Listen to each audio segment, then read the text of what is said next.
Assalamualaikum warahmatullahi wabarakatuh.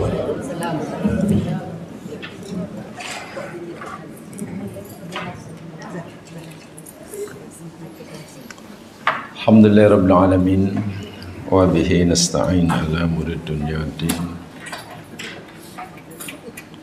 Assalatu wassalamu ala asyrafil anbiya wal mursalin Nabiyyina Rasulina Muhammad al-mab'uth rahmatan lil alamin wa ala alihi wa ashabihi wa atba'ihi wa dhurriyyatihi ila yaumiddin. Bismillahilladzi la yadurru ma ismihi syai'un fil ardi wa la fis sama' wa huwas samiul alim. Bismillahilladzi la yadurru ma ismihi syai'un fil ardi wa la fis sama' wa huwas samiul alim. Bismillahilladzi la yadurru ma ismihi syai'un fil ardi wa la fis sama' wa huwas samiul alim. La ilaha illallah wahdahu la syarika lah, lahul mulku wa lahul hamdu wa ala kulli syai'in qadir. Rabbi shrah li sadri wa yassir li amri wa hlul 'uqdatam min lisani yafqahu qawli. Amma ba'd.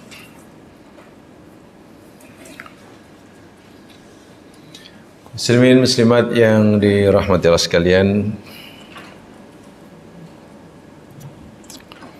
insyaallah kita akan teruskan siri tadabbur kita Suratul Furqan. Minggu lepas kita telah pelajari sama ayat yang ke-50.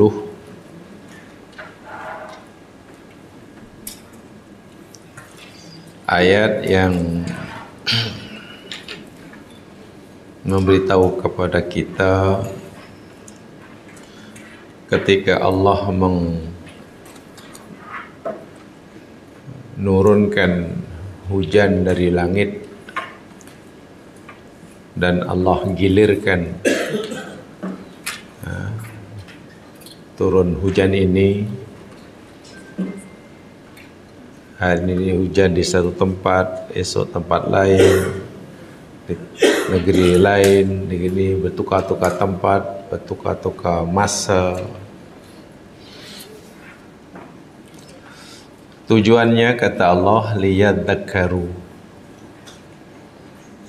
supaya mereka manusia tadakkur.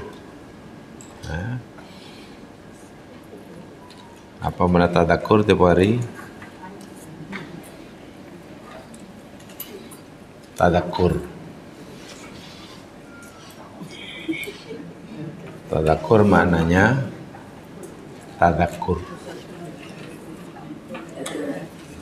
Jangan lupa tadakkur 3 hurufnya apa ya?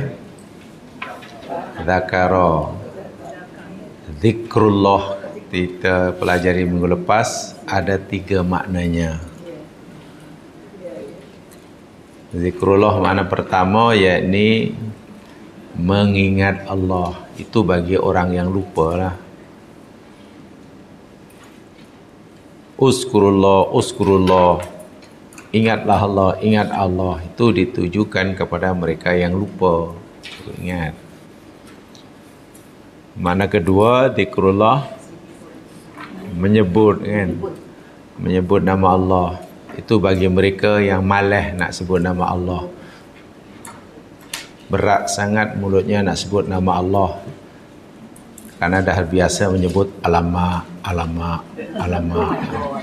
Kepada orang macam ni, Allah kata uzkurullah, sebutlah namaku. Jangan terkejut alamak.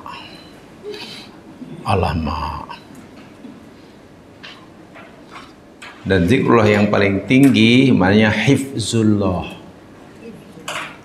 Hifzullah itu maknanya menjaga. Artinya ia sentiasa merasa ma'iyatullah dalam kehidupan sehari-hari. Ya, sentiasa merasakan ma'iyatullah. Apa tu ma'iyatullah? kebersamaan Allah dalam hidupnya. Merasa Allah tu dekat dengannya. Merasa Allah tu sentiasa melindunginya. Dimanapun dia berada, dalam keadaan apapun juga. Itu zikrullah yang paling tinggi. Jadi ketika Allah turunkan hujan, nikmat yang besar, dan Allah agih-agihkan gilirannya, sekejap di sini, sekejap di sana, dan kita tak dilibatkan sama, agar manusia ini zikrullah, makna yang ketiga itulah yang paling tinggi.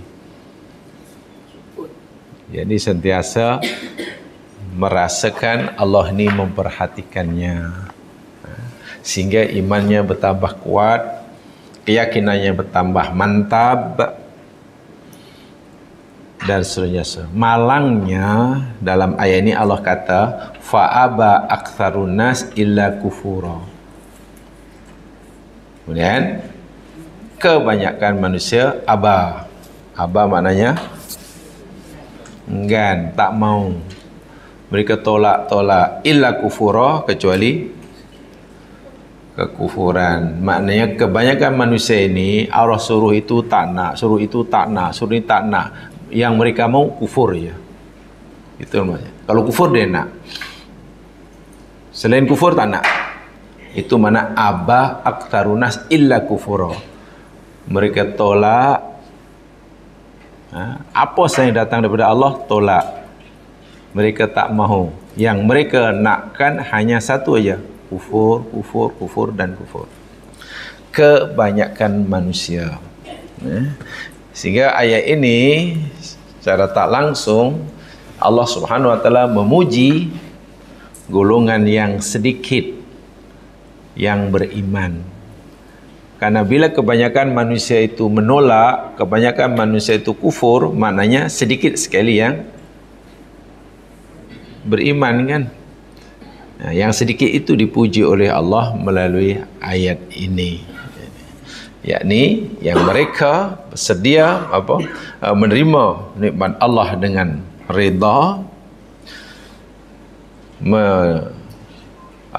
meyakini kekuasaan Allah dengan seyakin-yakinnya, dan merasai kebersamaan Allah di dalam hidupnya.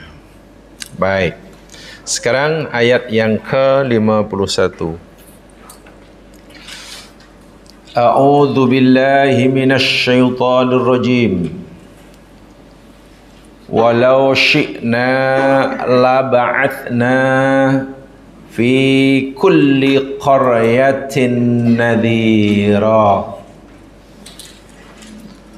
Waw dan lau, jikalau syi'na kami berkehendak, kami Allah maksudnya, la ba'athna, lam pasti, lam niscaya, ba'athna kami telah bangkitkan atau kami telah utuskan, fi kulli qaryatin, pada tiap-tiap negeri atau bersama tiap-tiap negeri.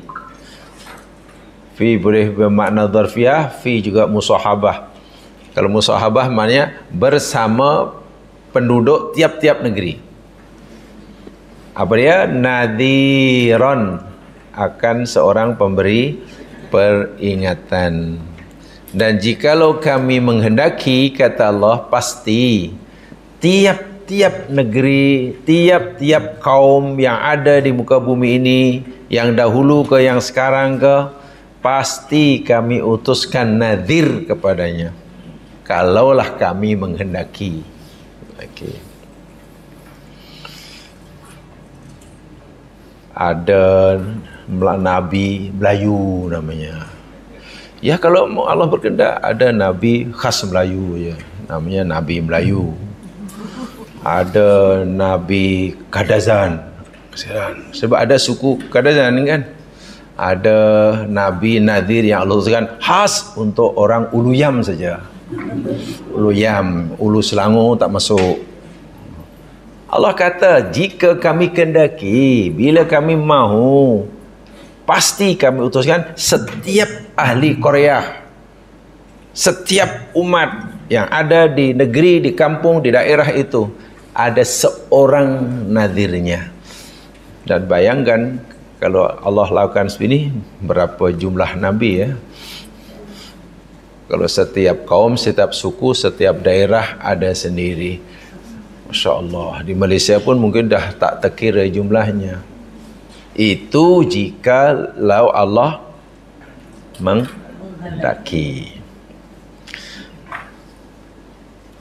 Agak-agaklah pertanyaannya.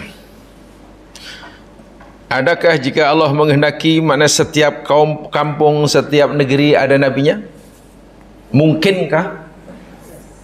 Mungkin atau tidak mungkin setiap kampung, setiap negeri, setiap daerah, setiap suku bangsa ada nabinya jika Allah menghendaki? Ini terperangkap nih. Ini terperangkap jamaah dengan pertanyaan. Boleh masuk penjara nih kalau di mahkamah. Jawapannya tidak mungkin.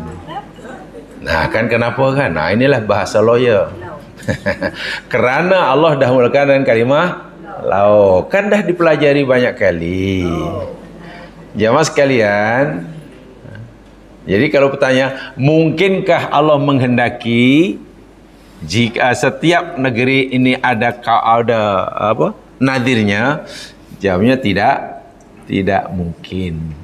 Kenapa? Karena Allah kata lau. Lau ni jamaah sekalian, terjemahnya bukan sekadar jikalau.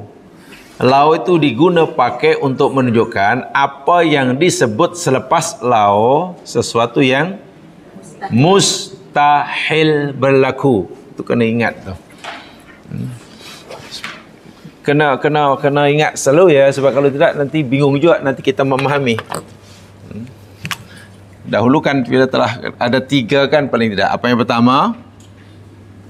Yang mungkin je lah. In. Kedua apa dulu? Yang mustahil, baru sebut dulu, mustahil. Yang mustahil lau. Yang pasti idza. Terjemahnya apa ya bahasa Melayu? In, jika. Lau, tambahlah lau. Kalau in jika, lau jika, lau. Lau jika, lau terjemahan. Ya, in maknanya jika, lau maknanya jika, lau. Iya. Idza maknanya apa? Bila. Ada tak persamaan dari segi maksud dan makna antara jika, jikalau, apabila? Ada kan? Dari segi bahasa. Sakin jamaah kan pakar bahasa semuanya. Ada persamaan kan? Antara apabila, jika, jikalau. Ketiga-tiga itu kan syarat. Dalam bahasa Melayu mungkin penggunaannya ya lebih kurang sama. Mau gunakan jika ke, mau gunakan jikalau ke, mau guna apabila ke, mungkin tak ada orang mempermasalahkan. Lainlah kalau dia seorang sastrawan, mungkinlah teliti. Dalam bahasa Arab perbezaannya jauh sekali ini. Ada persamaan tapi ada perbezaan. Dahulu pernah saya katakan, bila ayat itu bermula dengan in, yang apa artinya tadi? Jika kan? Apa yang disebut oleh Allah selepas in, itu adalah sesuatu yang mungkin berlaku, mungkin tidak. Mungkin terjadi, mungkin tidak. Nak kata pasti pun tidak, nak kata mustahil terjadi pun tidak. Hanya mungkin saja. Tapi bila kalimat ayat itu dimulakan dengan lau, apa yang Allah sebutkan selepasnya sesuatu yang mustahil berlaku. Tolong diingat betul-betul. Mustahil berlaku. Takkan berlaku lah.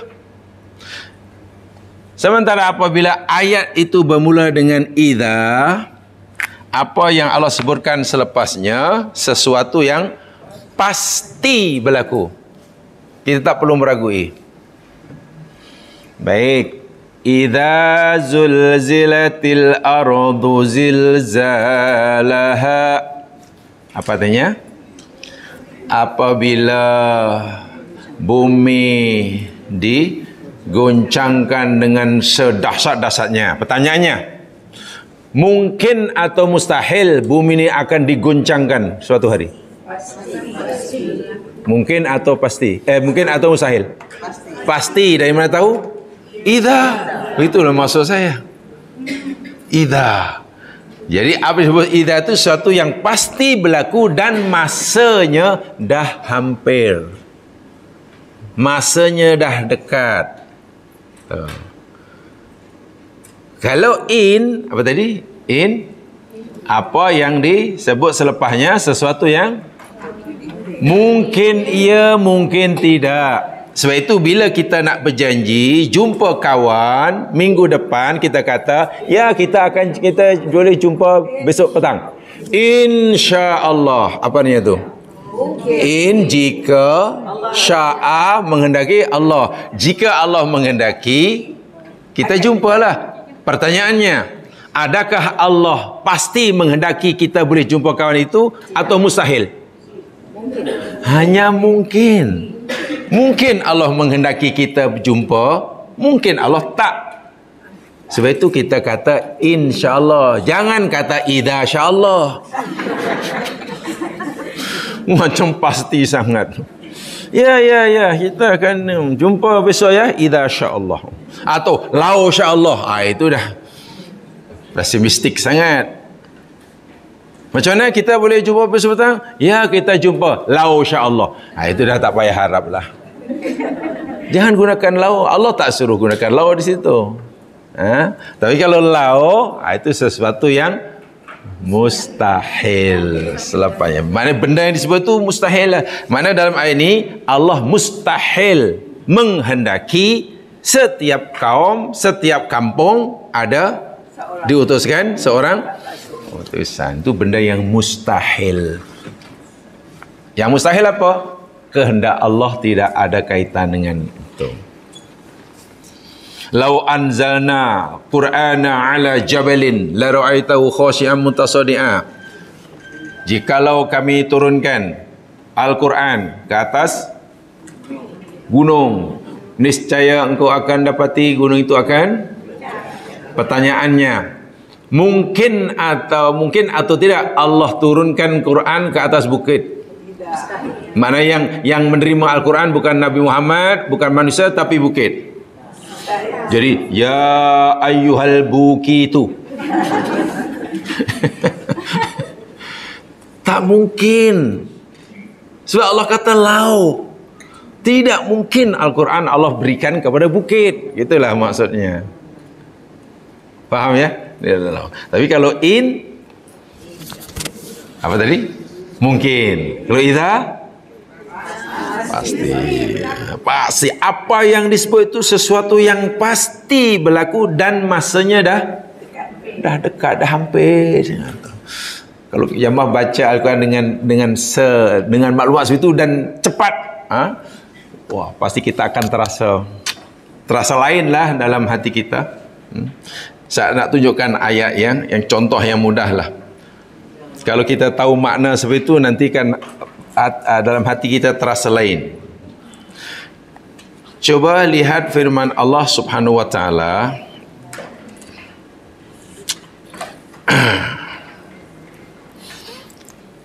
di dalam surah Al-Baqarah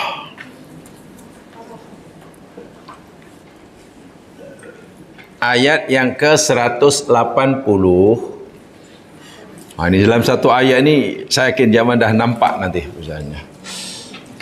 Jadi rasakan apa mesej ayat ini. Al-Baqarah 180.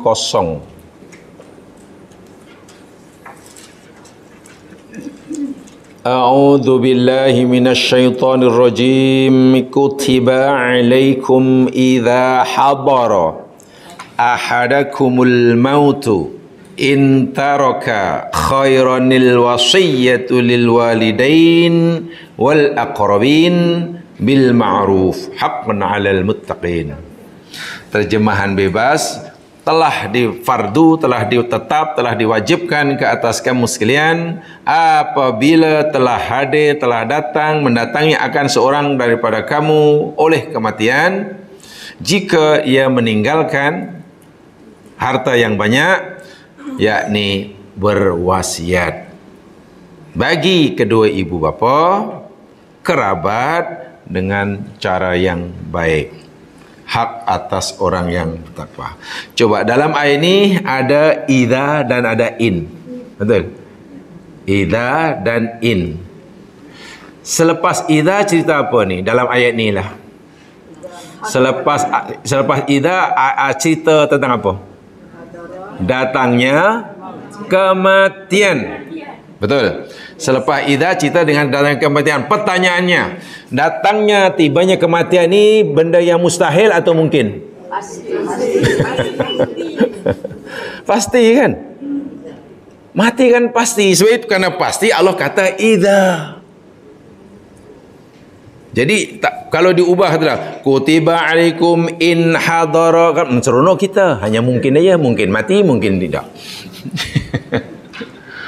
Karena kematian itu ya suatu yang pasti, ya gunakan idza. Kemudian in taraka khairan. Selepas in cerita tentang apa?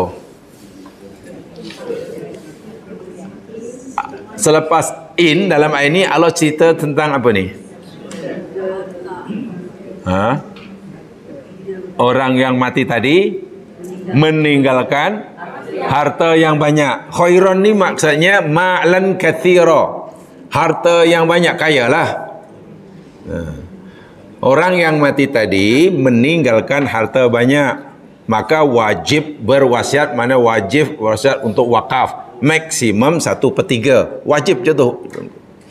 Harta ditinggalkan banyak, ahli waris tak ramai sangat, ahli waris pun dua kaya, maka jatuh wajib hukum orang yang nak meninggal tadi berwasiat mewakafkan maksimum 1/3 hartanya. Wajib hukumnya. Tidak boleh tidak. Pertanyaannya, selepas in cerita tentang orang yang mati meninggalkan harta yang banyak. Pertanyaannya, adakah orang yang mati itu mungkin atau mustahil atau pasti meninggalkan harta yang banyak? Orang yang mati mungkin, ya mungkin tidak kan? Sebab ada orang meninggal tak tinggal apa-apa pun. Ada orang yang meninggal harta pusaka banyak, ada orang meninggal tak ada tinggal pusaka, hanya basikal tua je. Dan basikal tua. Maknanya yang diwajibkan untuk berwasiat itu hanya yang bila dia meninggal dan tinggal harta banyak. Yang tak meninggalkan harta pusaka tak payahlah. Nanti bila ayah meninggal kata tolong ayah wasiatkan, tolong harta ayah wakafkan. Macam mana? Harta sikit, anak pun susah. Itu tidak wajib itu. Baik, tengok di situ gunakan in. Karena orang yang meninggal boleh jadi ia meninggalkan harta pusaka yang banyak, boleh jadi tak ada. Gunakan in, tak boleh idza, tak boleh lau. Contoh dalam satu ayat 4 sekali, ya. 4 sekali. Dari situ kita dapatlah hukumnya. Jadi bila sebut idza dan selepas itu tentang kematian, mana kematian adalah pasti berlaku dan masanya sudah sangat dekat, hampir. Ya, masa ajal kita ini sudah sangat hampir.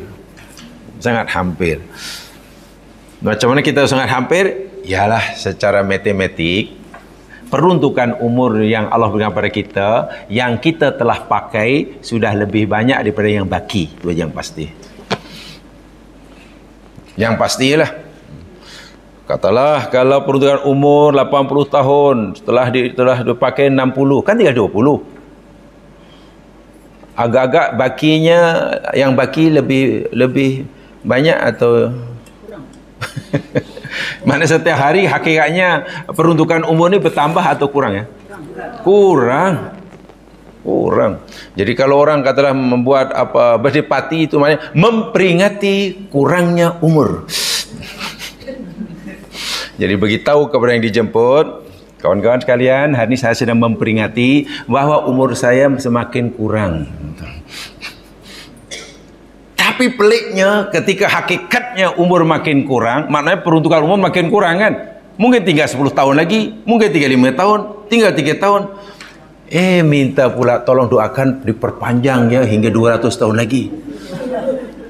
Kalau sebab kita faham agama pelik jemaah sekalian. Betul, melihat majlis ini pelik. Salahnya kita fahamlah. Tapi karena kita mungkin niatnya hanya suka-suka, jadi benda suka-suka dipanggil lagho dalam bahasa Al-Quran. Panggillah lagho. Bukan begitu mensyukuri. Mensyukuri itu memanfaatkan apa yang Allah berikan sesuai dengan kehendaknya. Jadi sepatutnya macam mana ya? Kalau tahu yang baki umurnya tinggal sedikit, masa meraihkan hari jadi tadi sebenarnya menangis atau gelak ya? Menangis. Jadi nak meraihkan atau tidak? Sama.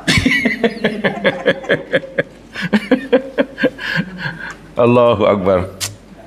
Agama ni sebenarnya Masya Allah ya Masian. Itulah agama ya, membimbing kita. Tapi tak tahulah dari mana datangnya ya. Ya, kita boleh mengingati, Nabi pun bagi tahu kita. Ketika sahabat bertanya, "Ya Rasul, macam mana pula puasa hari Isnin ni macam mana?" "Oh ya, puasalah hari Isnin, yakni hari kelahiran aku. Aku dilahirkan pada hari Isnin." Jadi Nabi ni sentiasa mengingati hari lahir, bukan tarikh lahir. Kan Nabi mengerti hari lahir, yakni hari Isnin. Kita mesti suruh memperingati tarikh lahir. Mana ada tarikh lahir? Tunggu 1 tahun. Jadi sebabnya ingat kalian itu tiap minggu kan. Dan jangan-jangan jemaah pun tak tahu. Tak hari lahir bila. Kena tengok dulu. Kalau tarikh saya ingat, tapi hari apa ya kulit hari? Tak tahu. Tak diberitahu. Sebenarnya bukan tidak beritahu, kita mungkin merasa tidak ada keperluan untuk tahu. Saya sebenarnya dari kecil dididik untuk mengingati harinya, tidak disuruh mengingati tarikhnya. Baru setelah saya tinggal di Malaysia baru ingat tarikh lahir. Sebab tarikh lahir jarang ditanyakan. Ya paling-paling kalau isi apa burung itu, ya itu dah harinya lah. Saya lahir hari Khamis. Semua begitu hari Khamis. Jadi hari Khamis saya ingat, oh ni tak ingat langsung tarikh lahir kecuali selepas duduk di Malaysia. Lah kenapa orang sini ingat sangat tarikh lahir ya? Hari apa lahir? Wah tengok kan, okeylah bagi mereka yang memperingati hari lahir Nabi dipanggil apa? Hari apa tu? Hari kelahiran Nabi disebut apa? Maulid kan? Maulidun Nabi kan? Maulid itu maknanya terjemahan Maulidun Rasul itu terjemahannya hari kelahiran Nabi atau tarikh kelahiran Nabi? Hari. Mana ada tarikh? Dan harinya hari apa ya? Isnin. Jadi kalau punya tarikh kelahiran Nabi, kebetulan Nabi itu hari cuti, mana tiap hari Isnin kena cuti. Iyalah kalau hari lahir Nabi ini cuti, maknanya seronok ya, tiap hari Isnin cuti. Kena tulis. Jadi yang disunatkan itu berpuasa sempena hari lahirnya Nabi atau sempena tarikh lahirnya Nabi? Hari. Jadi kalaulah tarikh lahirnya Nabi kata tidak jatuh hari Isnin, ya tidak ada perintah untuk berpuasa. Itulah. Kenapa? Karena yang diperintahkan puasa itu sempena hari kelahiran, bukan tarikh kelahiran. Apatah tarikh kelahiran masih diperselisihkan di kalangan ulama sejarah. Kalau hari kewafatan disepakati. Hari kewafatan, tarikh kewafatan Nabi 12 Rabiul Awal itu hari kewafatan. Adapun 12 Rabiul Awal tarikh kelahiran diperselisihkan. yang disepakati hari kelahirannya. Jadi kadang terfikir juga orang memperingati 12 Muharram hari lahir itu jangan-jangan memperingati hari kewafatan Nabi. Tak apa, sudah faham ni walau syi'na, jikalau kami menghendaki, pasti kami bangkitkan, utuskan pada tiap-tiap negeri, tiap-tiap kampung seorang nadir. Jemaah sekalian, ayat ini memberitahu kita pertama begini. Kallafan nabi kullifan nabi al-khatim sallallahu alaihi wasallam duna baqiyat rusul birasin ammah. Ayat ini memberitahu kita bahawa Nabi Muhammad SAW diutuskan oleh Allah kepada seluruh manusia, berbeza dengan nabi-nabi sebelum Nabi Muhammad. Nabi-nabi sebelum baginda Nabi, Allah Ta'ala hanya pada kaum tertentu sahaja, negeri tertentu sahaja. Sehingga pada zaman dahulu, kaum-kaum dahulu sebelum Nabi Muhammad, biasa dalam satu masa itu ada dua nabi, biasa. Nabi Ibrahim hidupnya sezaman, semasa dengan Nabi Lut. Tengok. Kemudian ada hubungan family lah antara pakcik dan anak saudara. Nabi Musa hidupnya sezaman dengan Nabi Harun. Nabi Isa hidupnya sezaman dengan Nabi Ya.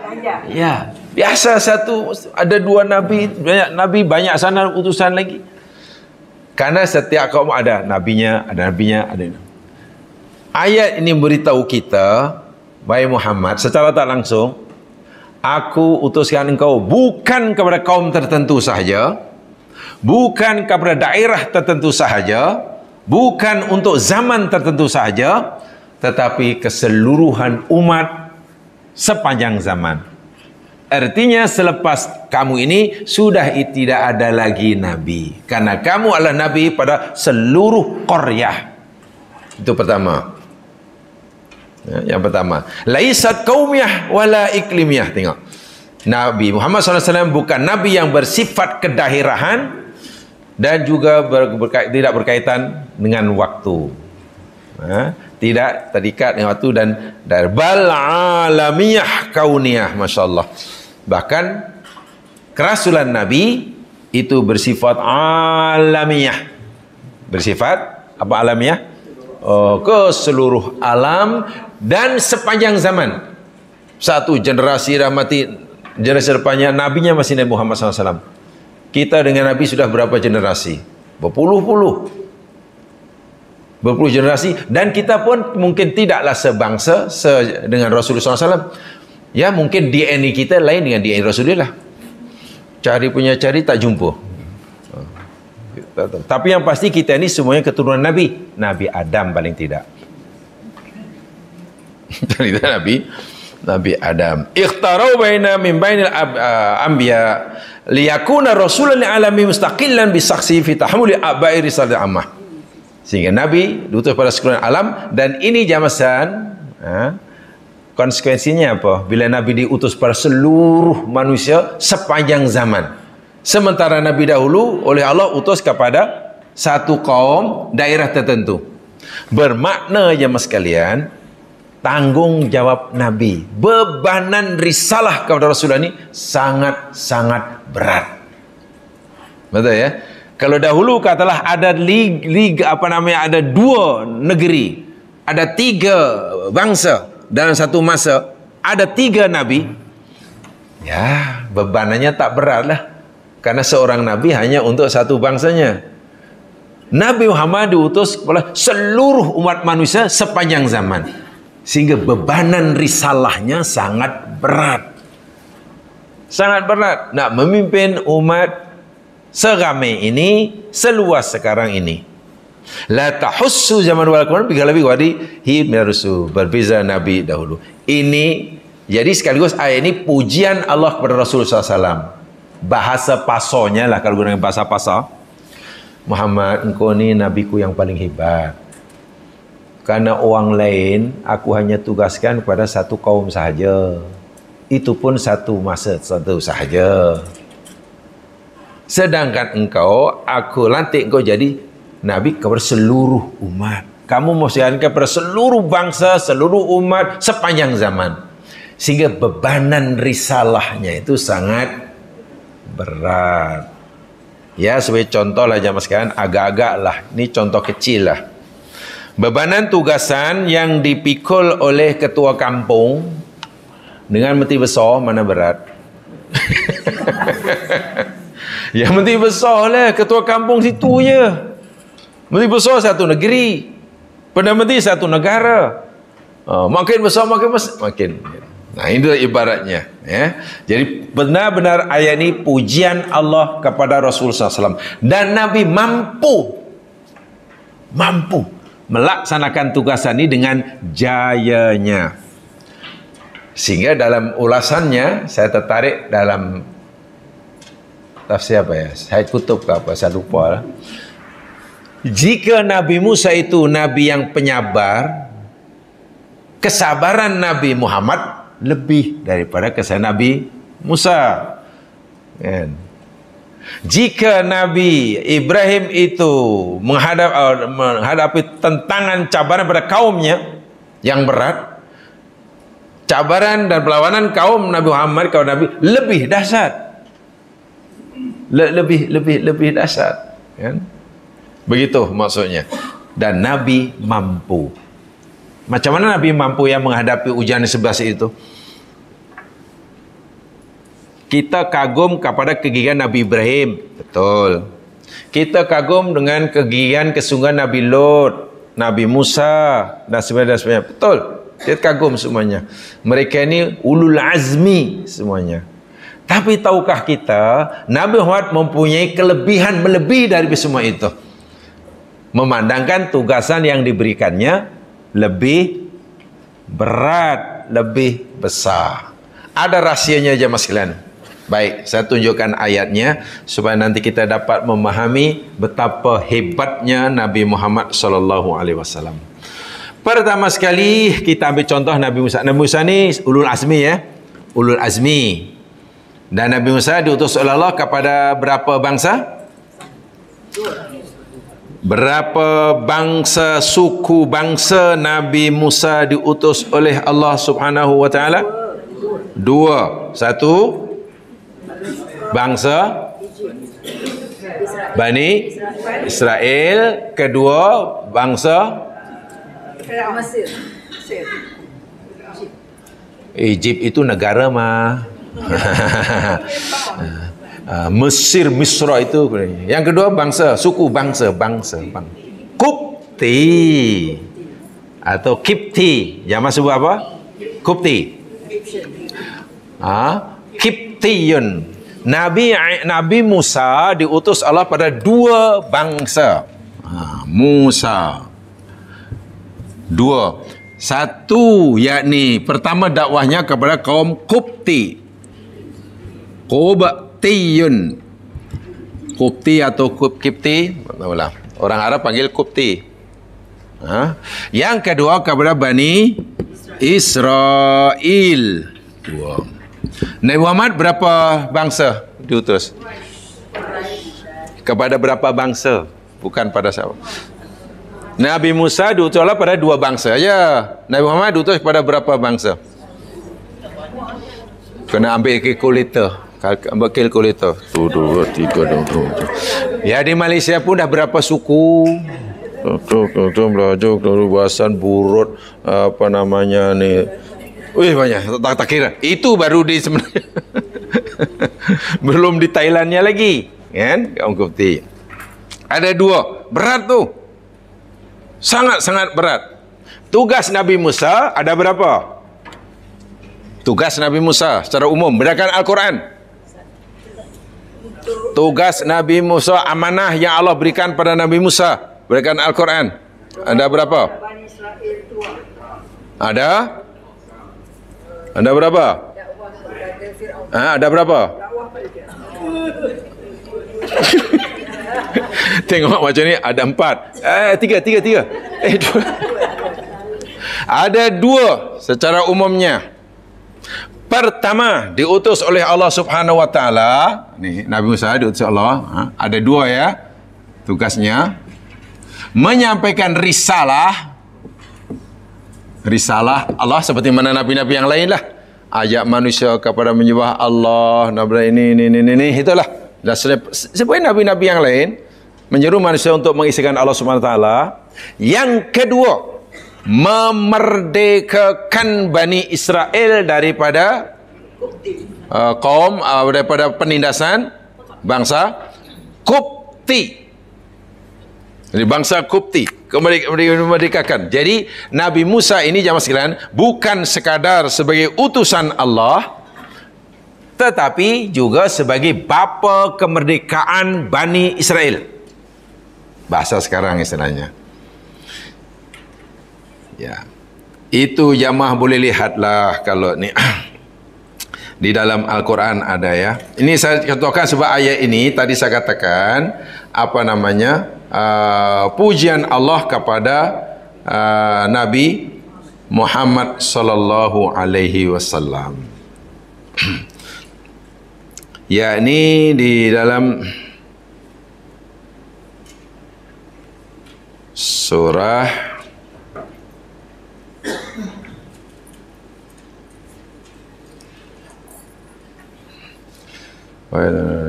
mana dia? Arsil ma'ya. Coba lihat surah Al-A'raf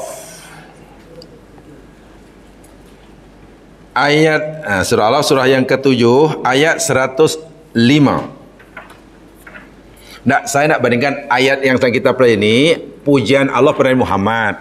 Pertama, Nabi Muhammad yakni dipuji Allah karena tugas yang Allah berikan kepada Muhammad ini sangat berat dibandingkan dengan tugas-tugas kerasulan yang Allah berikan pada rasul-rasul sebelum Nabi.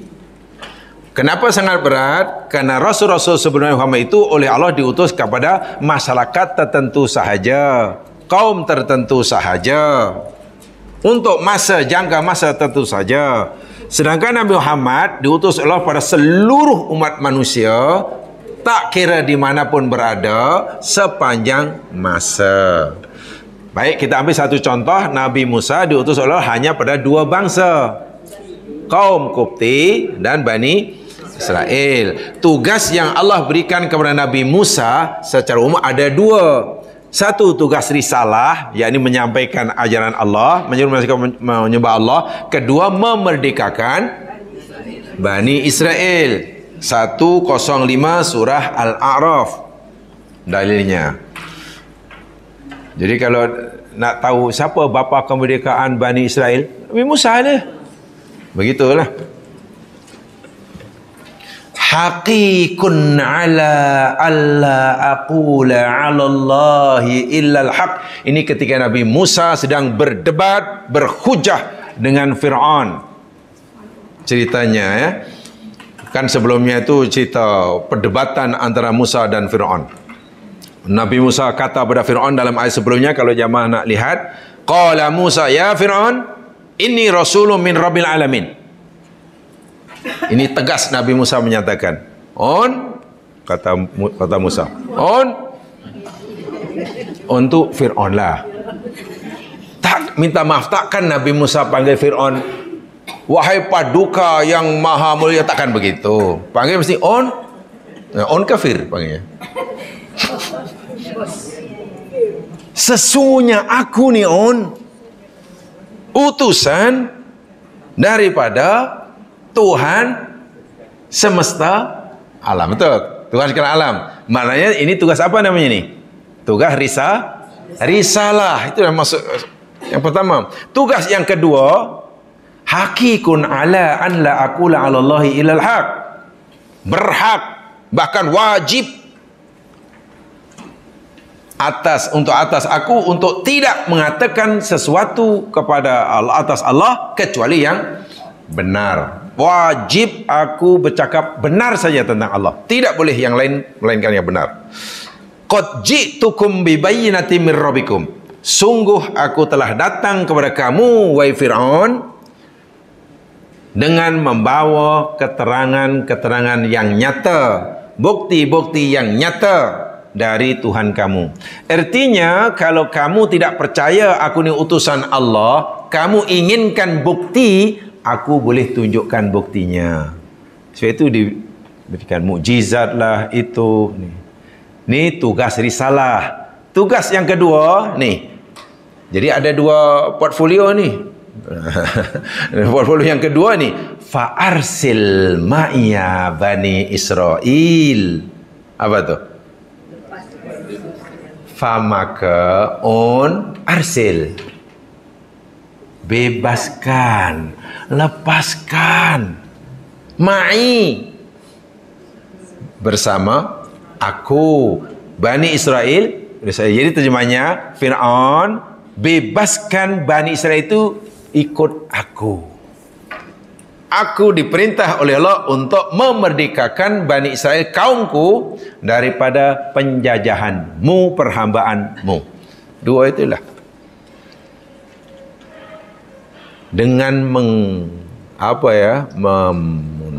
mikul dua beban ini, Nabi Musa mendapat gelar Kalimullah, Nabi yang sangat sabar. Luar biasa, mendapat gelar Ulul Azmi. Betul ya? Gelarnya Ulul Azmi. Luar biasa itu, ya sekalian. Dan Masya Allah, cabaran yang dihadapi oleh Nabi Musa, subhanallah, sangat-sangat berat. Bahkan Nabi Musa pernah dipermalukan oleh kaumnya sendiri. Setelah kaum Qibti katalah dibinasakan oleh Allah, wa Fir'aun ni, Nabi Musa menghadapi satu kaumnya sajalah, kaum sendirilah, Bani Israel. Rupanya susah juga menghadapi kaum sendiri. Degilnya, wa'iyadzubillah, kan? Dah ditunjukkan kuasa Allah depan matanya, yakni lautan terbelah. Berjalan nak menuju ke Al-Ardul Muqaddasah, ya. Tengoklah ada orang sembah patung. Bani Israel minta kepada Nabi Musa, agar Nabi Musa, boleh tak boleh tak engkau buatkan Tuhan bagi kami macam Tuhan dia orang tu lah. Cantik Tuhan dia. Kan kurang asam tu. Dia ingin mendapat bukti bahawa Nabi Musa itu utusan Allah. Lalu Allah tunjukkan buktinya, ditunjukkan mana wasalwa. Itu tidak ada ya bangsa dunia zaman sekarang yang pernah berpulang menikmati makanan daripada alam gaib selain Bani Israel. Tak ada. Mana wasalwa. Itu bukan makanan bumi, itu makanan daripada mana alam gaib lah. Siapa yang masak wallahu alam. Sebab itu betul-betul mukjizat daripada langit. Jadi sekarang tak ada orang jual. Tak ada. Mana ada? Inilah salwa. Mana ada? Tak ada orang jual. Itulah kali pertama dan itu kali terakhir mana salwa itu ada di muka bumi. Bayangkan, tak mulia macam mana. Lama-lama Musa, bosanlah si mana salwa ya. Nak bawang lah, nak kacang lah, nak kacang bendi lah, pelik lah. Jadi Musa hanya, ini macam kau orang. Sebab itu, walaupun hanya menghadapi dua bangsa dan sangat berat, apa doa Nabi Musa pada Allah Subhanahu Wa Taala? Ini doanya dan saya yakin semua sudah baca. Rabbish rahli sadri wa yassirli amri wahlul 'uqdatan min lisani yafqahu qawli. Itu dalam surah Toha ayat 25 dan seterusnya. Baik, saya tunjukkan. Doa Nabi Musa, Rabbi syrahli, israhli. Rabbi syrahli sadri. Okey. Nih, kata kuncinya di sini nih. Ini keyword dia kalau nak memahami nanti. Apa artinya itu? Rabbi, wahai Tuhanku, isyrah, lapangkan, isyrah, lapangkan, li, bagiku, sadri, hatiku. Ya Allah, lapangkanlah hatiku bagiku. Jadi, kenapa? Karena Musa ini merasa bahwa dirinya ini mudah marah. Nabi Musa ini jenis manusia yang istilah Nabi SAW, sari'ul ghadab, sari'ul fai'. Orang yang mudah marah, tapi mudah apa tuh? Ya mudah reda lah, mudah. Itu Nabi Musa. Belum apa, marah dahulu. Tapi sekejap aja. Itu kira okey tak okey ya? Mudah marah, mudah sejuk. Okey. Mudah marah, mudah sejuk. Okey ya. Ini hadis Nabi yang silen. Manusia ini terbagi jadi 4 bab marah ni. Pertama, mudah marah, mudah sejuk. Yang kedua, lambat marah, lambat sejuk. Okey tak okey tu? Lambat marah, susah nak marah. Orang ni penyabar, tapi bila dah marah susah nak hilang marahnya. Mungkin berminggu-minggu. Okey tak okey nombor 2 ni?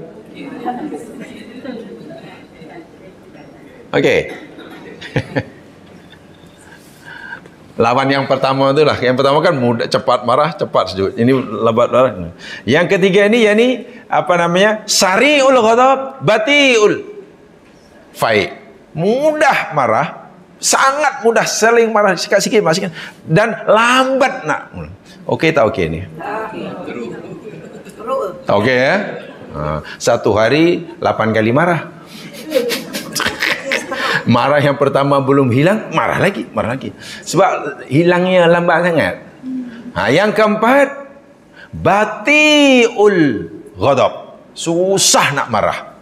Penyabar, penyayang, lapang dada. Tapi bila dah marah, mudah pula sejuk. Okey tak okey tu? Itu yang terokey. Susah nak marah, penyayang, lapang dada. Tapi bila dah sampai marah, kerana mungkin dah melampau, sekejap aja. Nah, Nabi kata ada 4 ya. Saya tak tanya, tapi jamaah tanya diri sendirilah. Agak-agak saya masuk yang mana ya? Saya agak-agak. Iya. Sebab kita tak mungkin yang kelima tak ada. Itu hadis sahih itu tentang babul ghadab. Saya yang mana ya? Saya ini jenis mudah marah, mudah reda.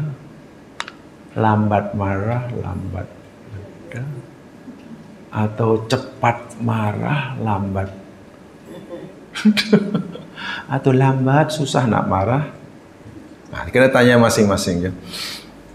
Tak tahulah, saya pun bingung nak menilai saya. Atau mungkin saya ni ada 4 ada semuanya. Apa doa ini maksudnya? Yang diminta oleh Nabi Musa apa? Ya Allah, lapangkanlah bagiku. Tu ada bagiku ya. Lu tu bagiku. Lapangkanlah bagiku hatiku. Mana lapangkanlah hatiku untuk aku. Untuk aku. Wa yassirli amri. Tengok. Yassirli amri. Apa artinya? Dan mudahkanlah ya Allah bagiku amri, urusanku. Nah, ini penting karena tadi sanakan Nabi Muhammad itu Nabi yang hebat, bebanan kerasulannya sangat berat. Tak tahulah, mungkin 10 berpuluh kali ganda lah dibandingkan Nabi-Nabi sebelumnya. Saya itu bila Nabi Muhammad mendapat gelar Sayyidul Mursalin, Khatamul Anbiya Al-Mursalin, Sahibus Safatil Ummah, memang wajarlah. Kenapa bukan Musa, kenapa bukan Nabi Ibrahim? Karena beban sangat berat dan berjaya. Yassirli amri, apa ni? Dan mudahkanlah bagiku urusanku. Yang ini, lapangkanlah bagiku hatiku. Nih, ini tolong difahami nih. Ini kalimat ini. Li. Ini pun ada li. Sekarang karena kita nak bandingkan dengan Nabi Muhammad sallallahu alaihi wasallam. Lihat Muhammad sallallahu alaihi wasallam.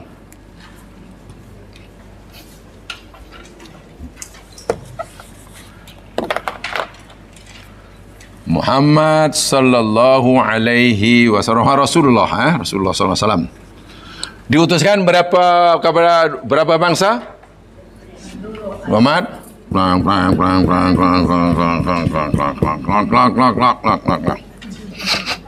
mana bukan dua lah. Tugas utama kalau Nabi Musa yakni dua, risalah dan juga membebaskan kaumnya, memberikan al-khuriyah. Nabi Muhammad itu kan berapa? Banyak ya mas sekalian. Membina akhlak, kan, mengadilkan sistem ekonomi, membuat satu peraturan bagi menciptakan keluarga yang sakinah, sewa. Itu mana yang tidak ada diurus oleh Rasulullah SAW? Sangat berat, sehingga bebanan kerasulan sangat-sangat berat. Tapi macam mana Nabi boleh melaksanakannya, menjaga dengan sempurna? Sedangkan Musa dengan dua itu pun doanya Rabbi shrah li sadri wa yassir li amri. Nah, untuk Nabi Muhammad ya mas sekalian, tengok doanya. Bukan doa, tapi lebih tepatnya ayat ini ya. Dan kita cuba buat perbanding. Maksud kita tidak bermaksud untuk membandingkan mana baik mana tidak, bukan begitu ya. Kita tentu dia boleh membandingkan Nabi ini lebih baik, Nabi kurang baik, bukan. Kesemuanya Nabi Allah. Kita hanya nak mempelajari bahawa Nabi ini bebanannya lebih berat berbanding Nabi yang ini. Itu saja, bukan oh mana Nabi ini lebih baik, yang ini tak boleh. Mendingan itu tidak boleh. Jangan salah faham. Jangan salah. Coba lihat untuk Nabi Muhammad SAW. Lihat surah Al-Asyarahu. Surat Asyarahu. Surat Alam Nashrah. Nanti Asyarahu. Kalau surah Lam Yakunil tu tahulah. Lam Yakunil. Surah Kulhu tu tahulah. Surah Asyarahu. Yang pertama, ayat pertama macam mana punya? Alam nashrah laka sadraka. Allahu akbar walillahil hamd. Ada juga di sini kalimah laka. Apa terjemahnya ya?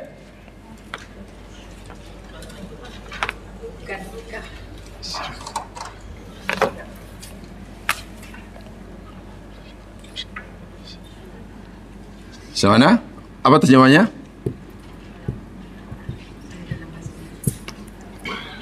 Alam nasrah. Tidakkah kami telah melapangkan bagi engkau hati atau jiwa engkau. Betul kan? Yang kedua, sebelum kita jelaskan, lihat yang kedua surah Al-A'la. Sabbihisma rabbikal a'la alladhi khalaqa wa sawwa walladhi qaddara fahada walladhi akhrajal mar'a faj'alahu ghutha'an sanuqri'uka fala tansa illa ma syaa Allah. Teruskan. Innahu ya'muru jahra wa nuyas. Okey, wa nuyassiruka lil yusra. Luar biasa. Saya ulangi, jangan salah faham. Kita tidak bermaksud membandingkan Nabi dengan Nabi dari segi ini baik, ini kurang baik, ini okey, ini tak okey, bukan.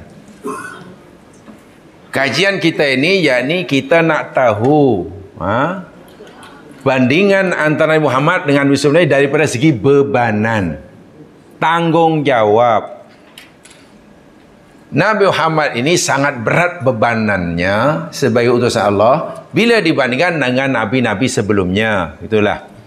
Dari segi jumlah umat yang Nabi perlu sampaikan dakwahnya, tentulah lebih ramai berbanding umat-umat yang Nabi dahulu diperintah oleh Allah untuk menyampaikan dakwahnya. Nabi SAW contohnya 2. Baik, untuk Nabi Musa kata Rabbi shrah li sadri. Wahai Tuhanku, lapangkanlah oleh engkau bagiku hatiku. Untuk Nabi Muhammad, Allah berfirman, alam nasyrah laka sadrak.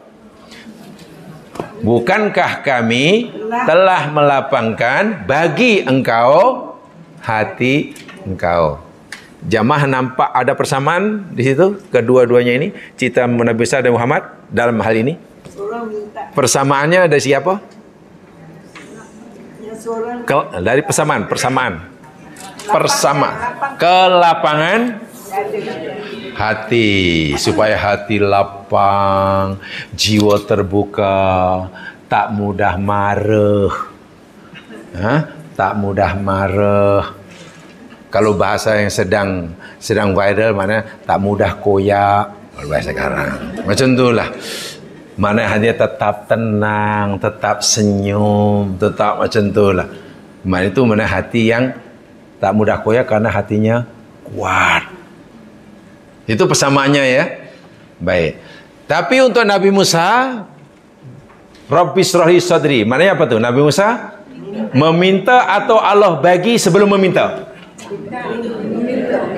Rabbi shrahli sadri itu memaksud Nabi Musa memohon pada Allah agar Allah berinya kelapangan hatinya, hati yang lapang, jiwa yang besar, atau Allah bagi kepada Musa sebelum Nabi Musa minta? Meminta. Kan Rabbi shrahli meminta. Nabi Muhammad, mana Nabi Musa punya kelapangan hati atau tidak? Jiwa yang lapang atau tidak? Dalam berdakwah, Nabi Musa punya jiwa yang lapang atau tidak? Tidak. Ada kan? Punya, tapi selepas Nabi Musa meminta. Sekarang, Nabi Muhammad punya jiwa yang lapang atau yang menghadapi kaumnya? Iya. Nabi punya jiwa lapang itu karena Nabi meminta atau Allah bagi kepada Nabi sebelum meminta? Allah bagi sebelum. Itu alam nasrah tu. Sekarang coba buat perbandingan. Nabi Muhammad jiwanya lapang karena Allah bagi sebelum baginda minta. Nabi Musa jiwanya lapang dan berdakwah selepas ia Coba mana agaknya yang ini lebih hebat? Nabi Muhammad kan? Sehingga Nabi Musa pun terpas, ya Allah lapangkanlah ya Allah, kalau jiwaku tak lapang. Nabi belum minta, Allah kata, kan aku dah bagi. Masya Allah. Disitulah. Kenapa Allah perlakukan Nabi Muhammad seperti itu? Tidak sebagaimana Allah memperlakukan Nabi Musa. Kerana bebanan, tugasan, tahammul wadhaif, bebanan, tugasan yang dipikul oleh Nabi ini lebih berat. Lebih berat.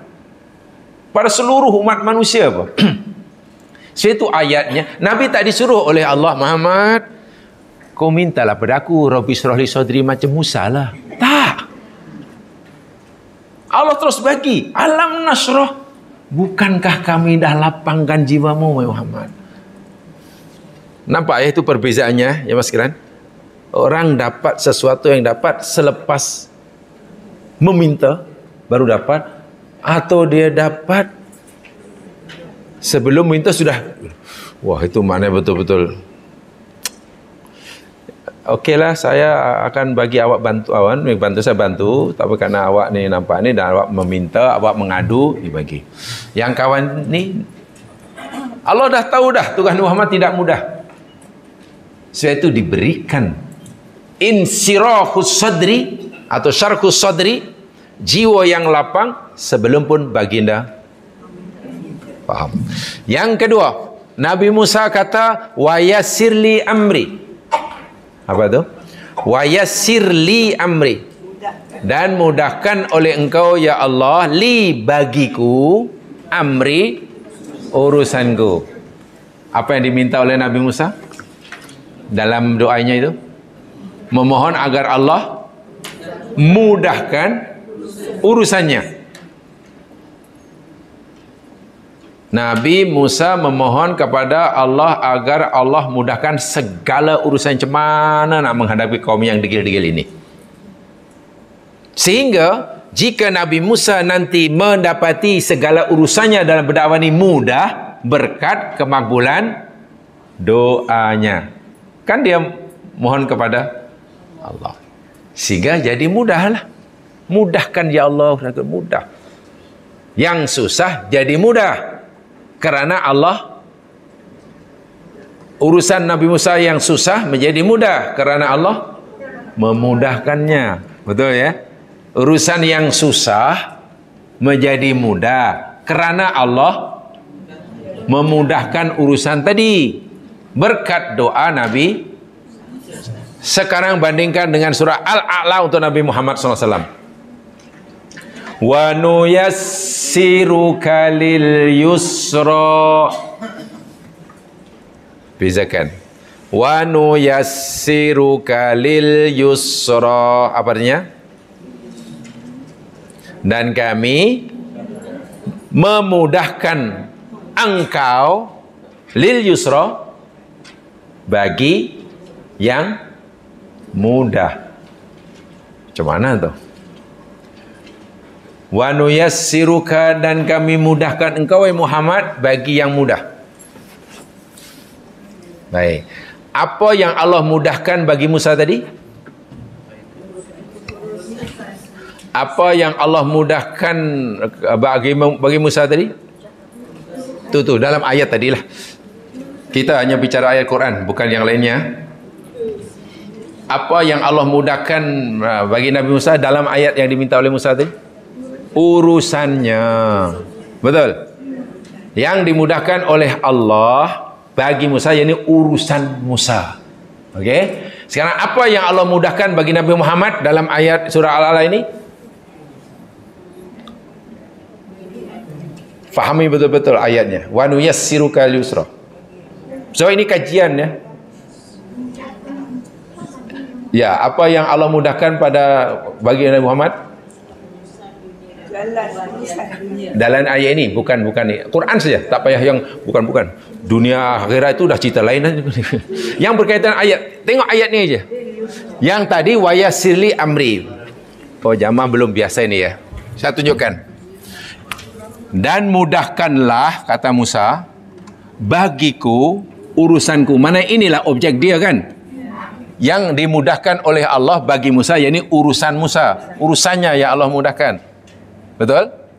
Untuk Nabi Muhammad, apa yang Allah mudahkan? Mana urusan? Mana urusan? Apa yang Allah mudahkan untuk Nabi Muhammad dalam ayat ini? Jalan yang mudah. Mana dia? Tak apalah, saya tahu je masalah, sebab ini memang perlu pemahaman menggunakan bahasa Arab. Dan bahasa ini kan katalah ya macam jumlah kan, macam ayat, sentence, ada jumlah fi'liyah, ada jumlah ismiyah. Betul kan? Kalau jumlah itu jumlah fi'liyah, jumlah fi'liyah bahasa Arab, yakni mesti ada fi'il kan? Ada fa'il, ada maf'ul. Ini penting sekali sebetulnya bahasa Arab.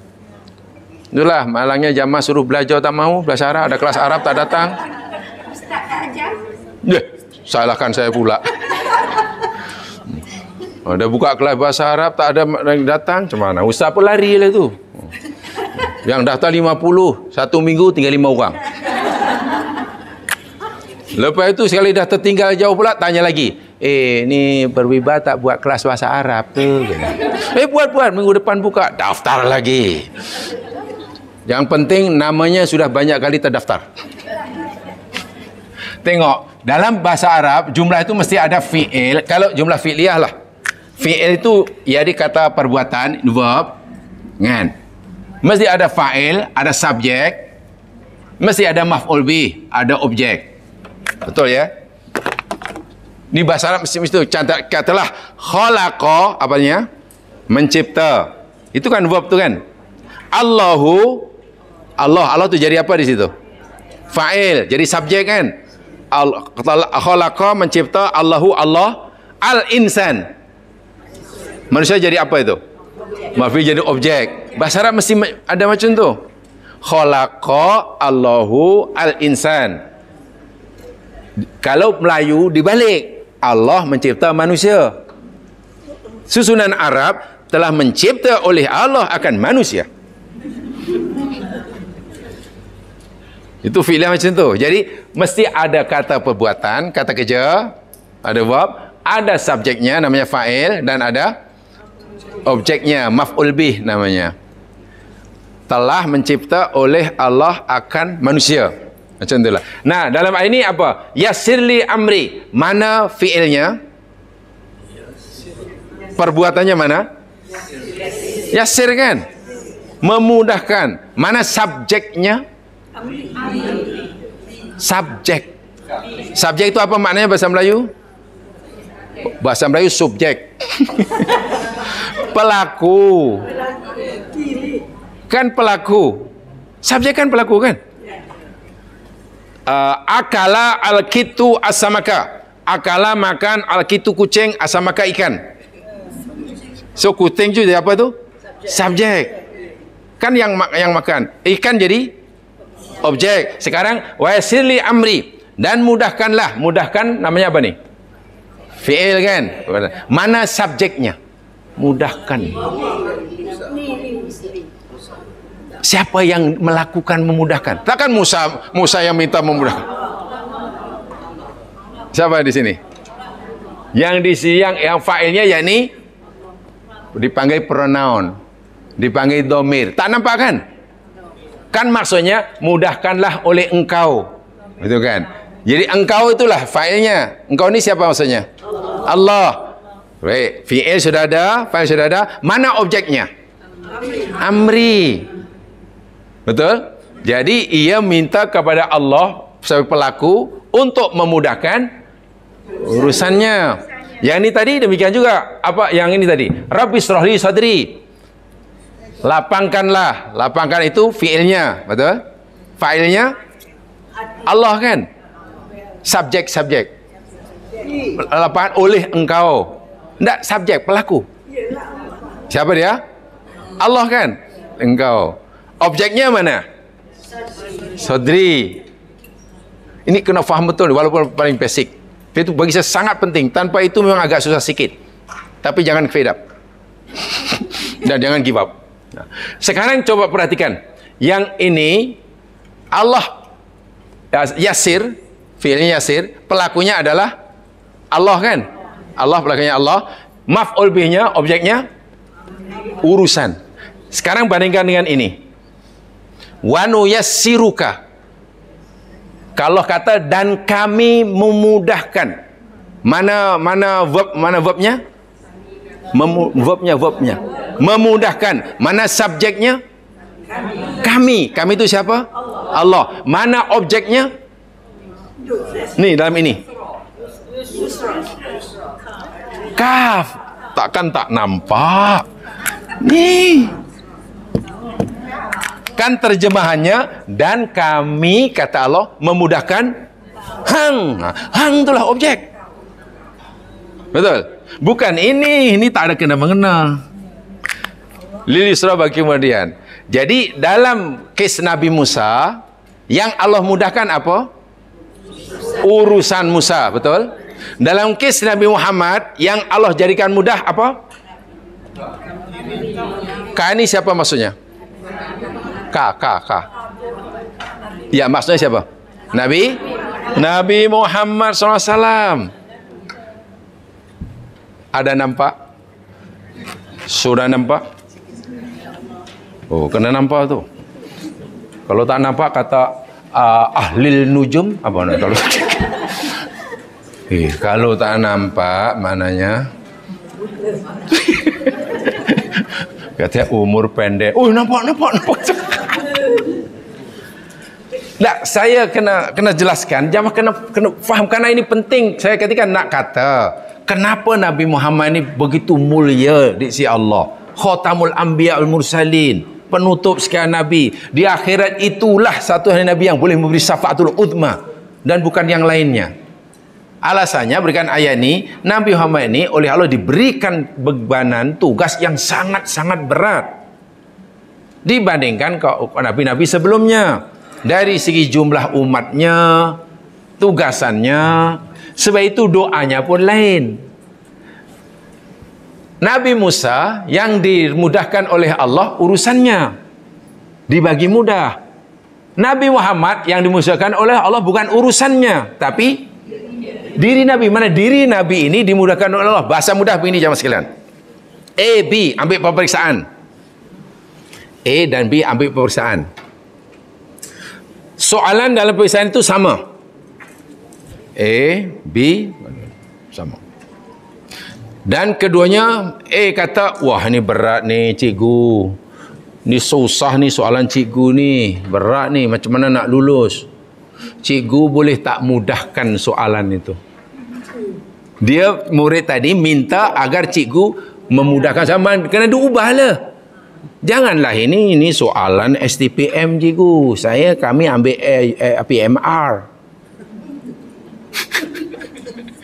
Kami PMR ni boleh tahu no? Oh ya boleh dikabulkan oleh cikgu.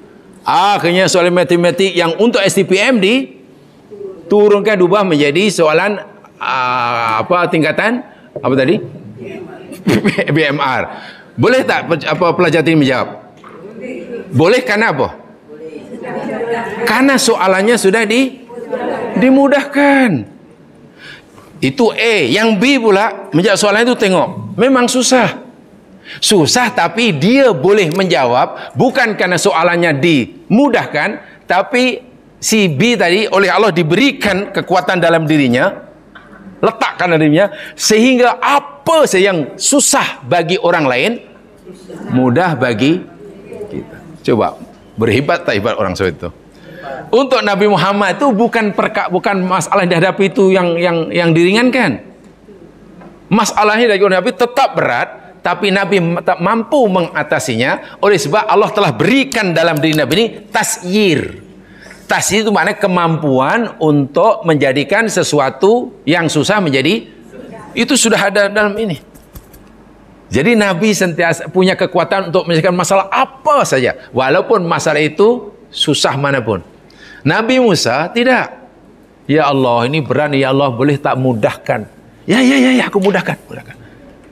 Jadi sebagai analogi macam itulah. Si pelajar A boleh menjawab karena pertanyaan tadi direndahkan. Jadi kepada tingkatan STPM, itu kali jadi PMR lah. Atau mungkin ya soalan darjah 6 lah. Weh, laju jawab. Dan dapat 100% tu. Kerana pertanyaan atau masalahnya dimudahkan. Nabi Muhammad tak begitu. Untuk kamu, wahai Muhammad, masalah kamu memang berat, sangat berat. Orang lain tak mampu nak menghadapinya.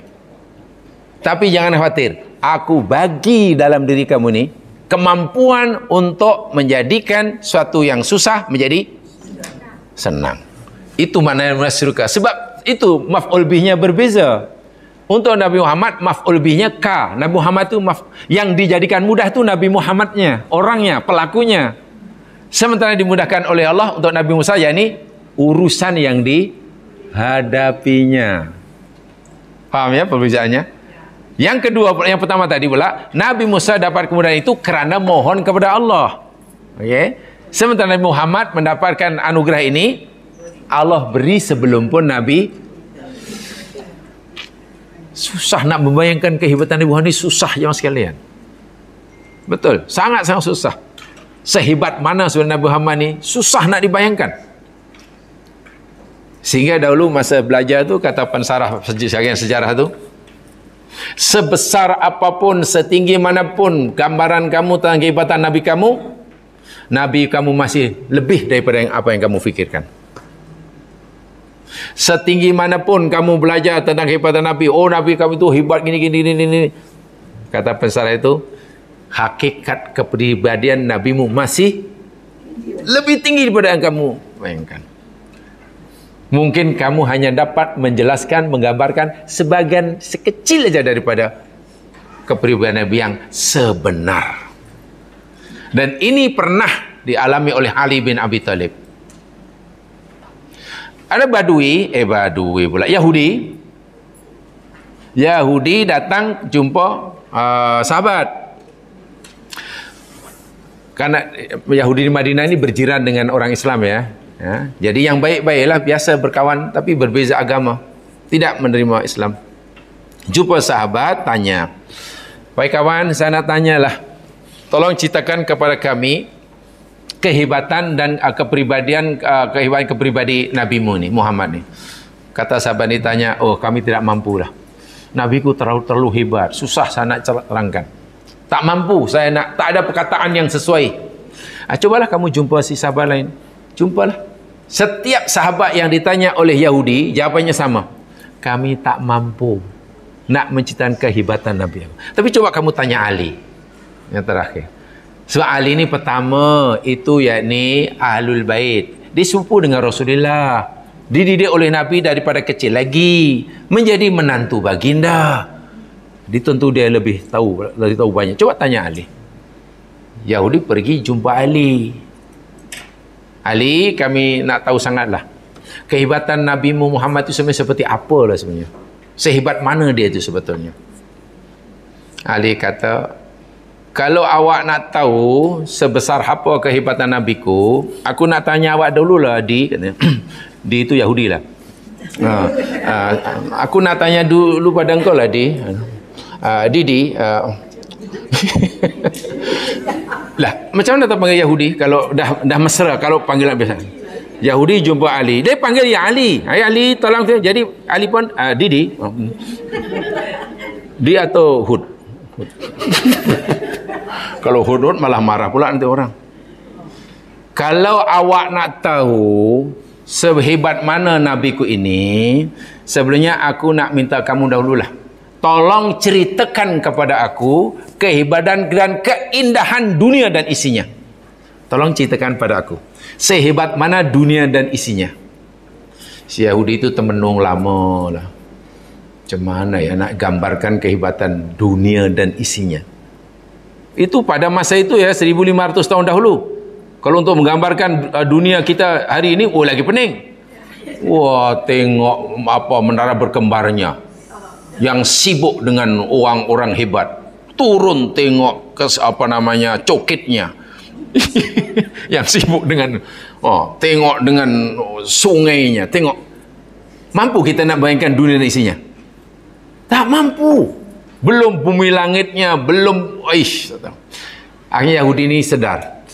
Ali, bagaimana mungkin aku dapat membayangkan, menggambarkan, menceritakan kehebatan dunia dan isinya? Tak mampu Ali. Terlalu dahsyat.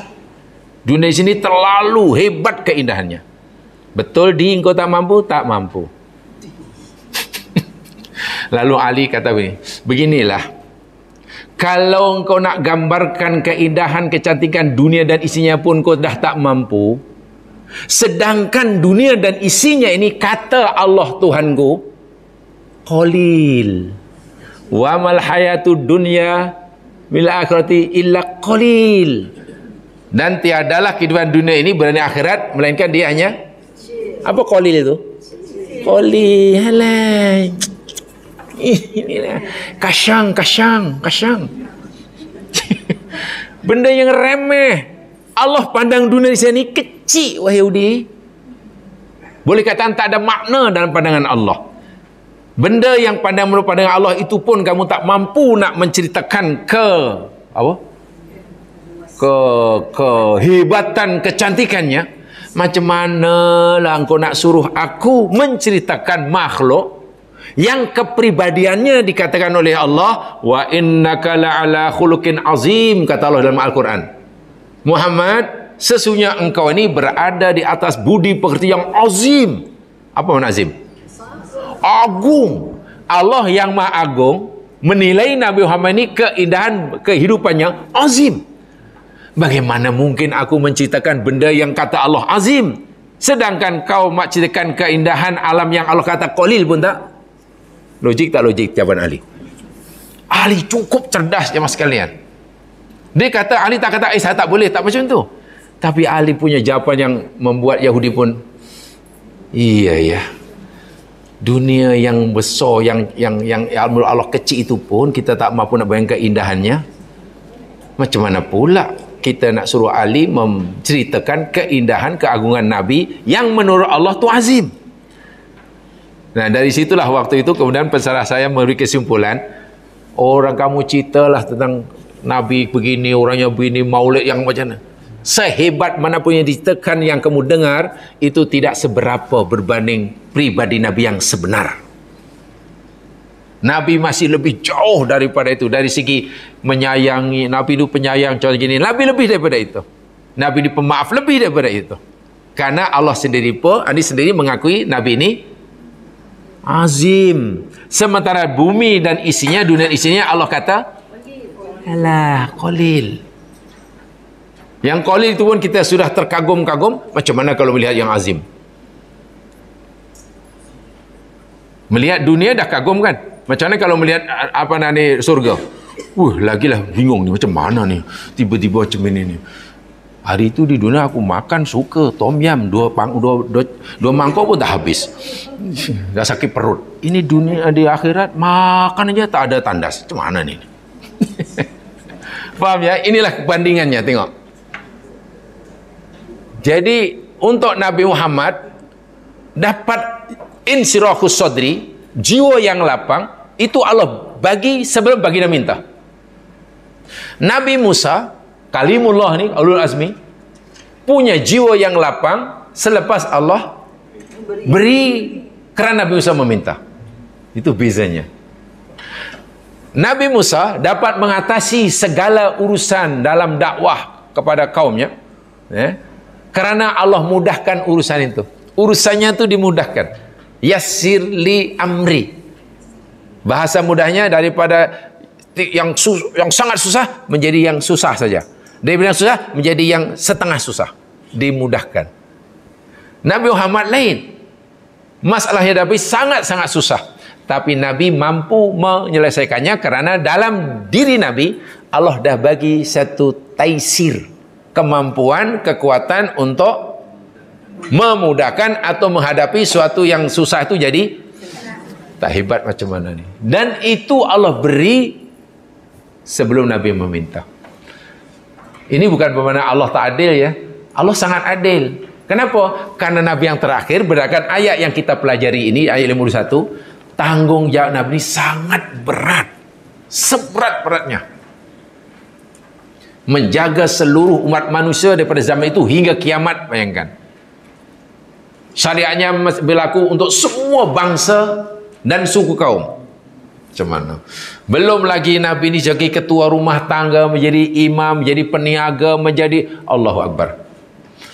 Kalau sekarang mungkinlah Nabi itu sebagai ketua rumah tangga, menjadi imam solat, menjadi panglima perang, mengurus apa namanya perniagaannya, mungkin menjadi ketua rukun tetangga, pengerusi persatuan penduduk. Apa tidaknya bila ada masalah, masyarakat punya masalah, siapa mengadu pada siapa? Nabi. Jadi kalau itu mana macam pengurusi persatuan penduduk lah tu. Semua Nabi lah yang yang menciptakan undang-undang. Karena dia Rasulullah yang diamanah oleh Allah. Nabi lah yang melaksanakan undang-undang. Betul? Nabi juga nanti yang akan mengadili bila undang-undangnya itu dilanggar. Betul kan? Berat tu jemaah sekalian. 3 kekuasaan berada di tangan Nabi. Seorang. Sekarang ini zaman moden, 3 kekuasaan masih diasingkan kan? Dalam trias politika itulah.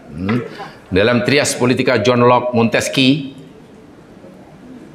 Itu imam mana tak tahu lah. Yang belajar ilmu politik tahulah itu, pasti tahu itu. Trias politika Montesquieu. Kan mesti ada di situ, mesti ada badan apa namanya legislatif, kan? Lembaga di sini. Ada eksekutif, ada judiciary atau yudikatif kalau bahasa kami dahulu. Mesti dipisahkan. Eksekutif apa yang mana ni? Yang legislatif, yang kerja buat undang-undang, yang kita panggil parlimen tu lah. Itu kerja buatnya kan, kerjaan buat undang-undang.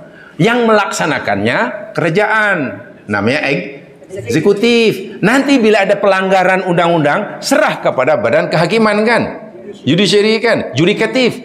Itu mesti dipegang oleh orang yang Anda bayangkan kalau 3 kuasa ini di tangan seorang, apa berlaku? saya pembuat undang-undang, saya pelaksana pelaku, saya akan mengadili bila salah. Apa berlaku? Agak saya jadi siapa? Nah, saya akan menjadi abang kepada Fir'aun. Tapi ingat, Rasulullah ini tiga-tiga ini di tangan baginda.